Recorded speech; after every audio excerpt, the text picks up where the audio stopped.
Proportional Response, Book 1, Chapter 14, Part 19. The Passing of Command. Kasler stood in his spacesuit on the bridge of the human flagship. Human, and Venter for that matter, military doctrine said that he, Henry, and Admiral Hardin should have been strapped into their seats, but somehow they all seemed to feel that the occasion merited a little bend of the rules. He turned his eyes from Henry and Hardin to look at the holographic display which dominated the flag bridge as the representation of the star system winked out and another image, that of the human's prime minister, replaced it. A glance over his shoulder revealed the same image on several of the screens used by the communications monitoring team. The human had a grave look on her face, but spoke in carefully neutral tones, and her eyes seemed to be entreating all who saw her. People of Halicifar, I, on behalf of the Assembly of the Confederated Star Systems, am here to offer you an apology. For over a generation you have suffered under the heel of oppression, subject to a leadership which has violated every law, every guarantee, and every standard of our principles. We, your fellow humans, have failed you. We have, however, learned, at last, what has happened here, and we have come to relieve your suffering and punish your oppressors. The might of the Confederated Fleet has been assembled as never before to act in the defense of liberty and to strike at the heart of oppression.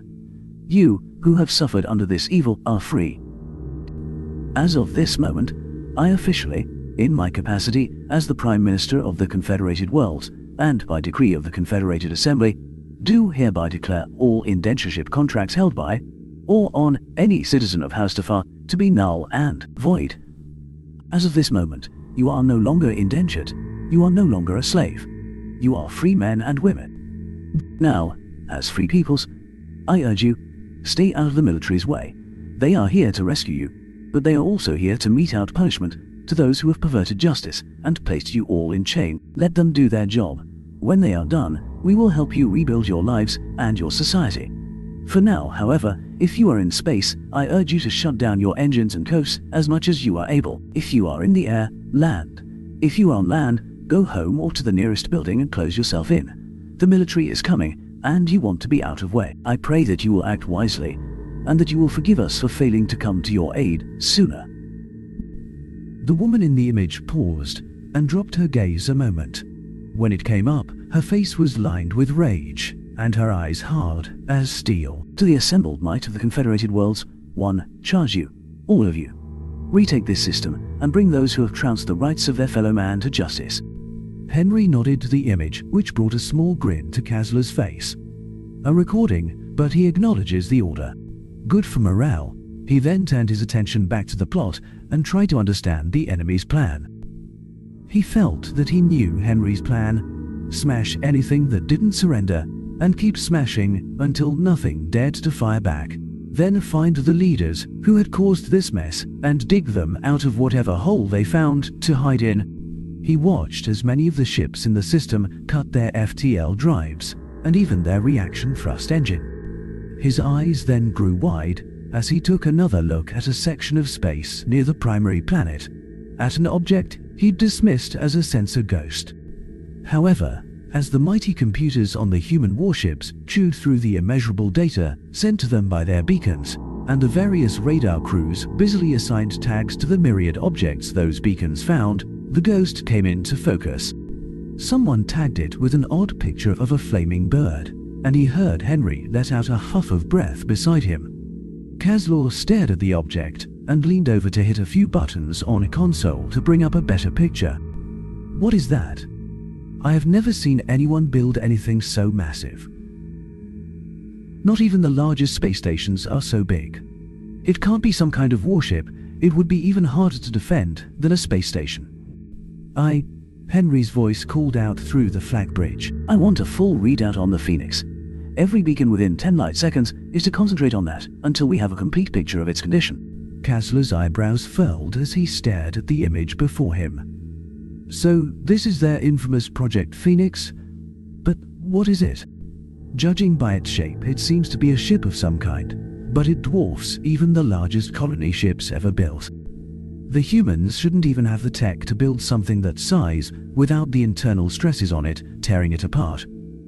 But there it is, Still, why is the enemy's entire military force clustered around it? Readouts began to scroll across Henry's screen. He turned horrified eyes toward Admiral Hardin, who looked back with an expression of grave concern. The two men nodded, and Laszlo felt a primal reaction, somewhere deep within his hindbrain, at the expression that his friend displayed. Henry spoke in tones like steel on fire. "I want the 1st, 3rd, and 4th battle groups to adjust their headings and move directly to the Phoenix. They are to plot a course and time their singularity dispersion so they translate out of FTL within firing distance of that ship.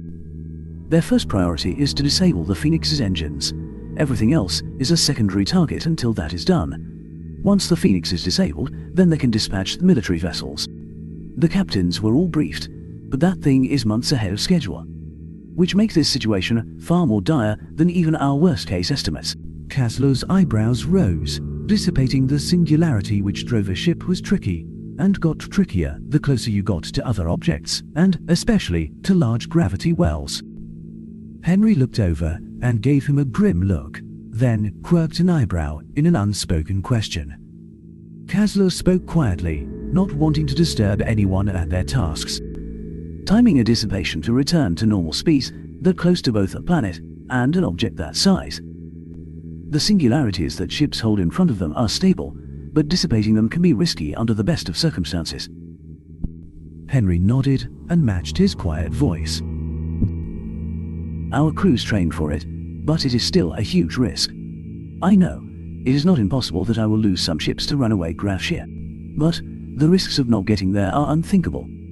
Laszlo, that ship is packed full of slaves. All of those indentured servants John was talking about. There are hundreds of thousands of people in that ship locked in coffin-like cells. We have to get them out, even if it costs us ships in reckless maneuvers." Laszlo felt his eyes go wide at the revelation. "You need to tell me what that ship is, and what this project is about." Henry held up a placating hand. "Soon, Your Grace. 2 months, 3 at the most, and we will be happy to reveal everything about the project. For now, just look at the display and tell me, could that thing possibly be a warship?" Laszlo took a hard look, rotating the image around to examine several angles. "No, it couldn't. It is just too big, and has too many vulnerabilities, not to mention being such a target that it would be harder to miss than to hit. Then please, content yourself with that knowledge for a little while longer. When the project is completed, 2 or 3 months at most, we will give you all the information we have." Laszlo started to ask what happened to 6 months, but another voice called out from the pit. "Admiral, we are getting movement from the Phoenix. It is, sir, they are maneuvering it out of their shipyard." Henry stood straight, then looked at the other human admiral, both of them with looks of horror on their faces. The two men dropped heavily into their seats and absent-mindedly strapped themselves in while busily hitting buttons on their consoles and rattling off orders. Laszlo took his cue from them and settled himself into his own chair, making sure to properly strap in. He used to chafe at wearing a spacesuit while within a capital ship, even when headed into battle, but hard experience had long ago taught him the wisdom of the policy adopted by the humans. He hit a few buttons on his own console, brought up a keyboard, and began to write down his own observations. That was supposed to be his role after all. He considered recording his voice for a moment, but he didn't want a stray word to interrupt the operation of this crew. Normally, this sort of observation would be done from his own ship, lurking somewhere on the fringes of the action, and he considered it a special privilege to be invited to see things firsthand. He wanted to be a good guest. He watched the plot in the center of the room as the designated battle groups peeled off towards the massive ship, and he noticed that a number of the enemy ships seemed to be moving to intercept. No, wait. All of the enemy ships, at least all of the military ones, were moving to intercept the groups headed for that massive ship. He wanted to say something, but knew he couldn't. Observer protocols prevented it.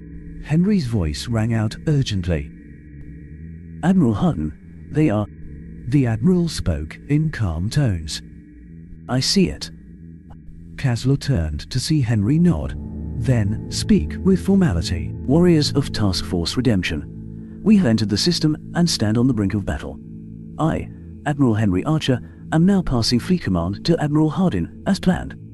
Admiral Hardin, the fleet is yours." The Admiral hit a few buttons on his console and spoke in a fashion that matched Henry's. "This is Admiral Hardin. I am assuming operational command of this task force.